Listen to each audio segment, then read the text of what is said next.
Marco Polo was an experienced world traveler, and in a way, he did go through a pilgrimage, but his wasn't planned. His goal was to reach China, but I think he didn't quite prepare himself for what lay ahead. Let me begin by explaining what a pilgrimage is. A pilgrimage is a journey or search of moral or spiritual significance. It is a journey to a shrine or other location of importance to a person's beliefs and faith. Sometimes it can be a metaphorical journey into someone's own beliefs. So, was Marco Polo a pilgrim? Yes and no. He was searching for the destination, but he didn't realize that the thing that matters the most is the journey itself.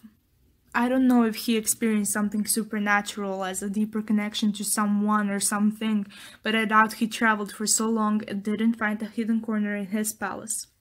So we can agree Marco walked through some sort of a pilgrimage, but without any intention of doing so. What I would like to talk about is the effect a pilgrimage has on you, both mentally and physically. A couple of years ago, I saw this movie Wild, which is a biographical adventure drama directed by Jean-Marc Vallée, but based on a memoir by Cheryl Strayed, Wild, From Lost to Found on the Pacific Crest Trail.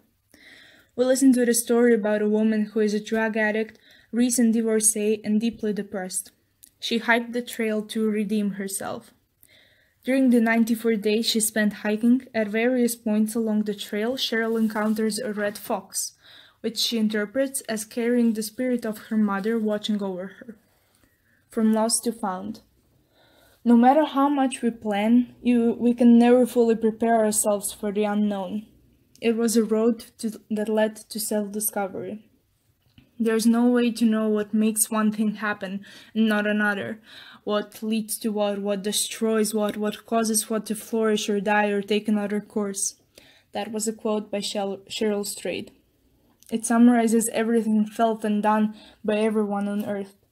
You enter such a travel with a certain idea, but when she reached the end, she came to understand what pushed her to do the first step. A yearning for a way out, when actually what she had wanted to find was a way in. And now, on an even more dramatic note, we have a film called The Walk, which is about a French high-wire artist, Philippe Petit's walk between the Twin Towers in 1974. His mission began when he read about the plans to construct the Twin Towers. When he began his walk, everything around him faded. For the first time, he felt truly thankful and at peace. He walked relentlessly back and forth, achieving the feat of total 8 times in 45 minutes. The man who walks on air. Afterwards, he was arrested and taken for a psychiatric evaluation. I studied the towers in France when they were being planned. Then I saw them being born, and I followed them growing up. And I married them with a smile of my own. Quote by Philippe Petit. He risked his life to achieve his dream. He walked over his fears, he walked over his problems. He just walked. The only thing that mattered at the moment was the wire and him. And I think that represents life. We walk to meet ourselves.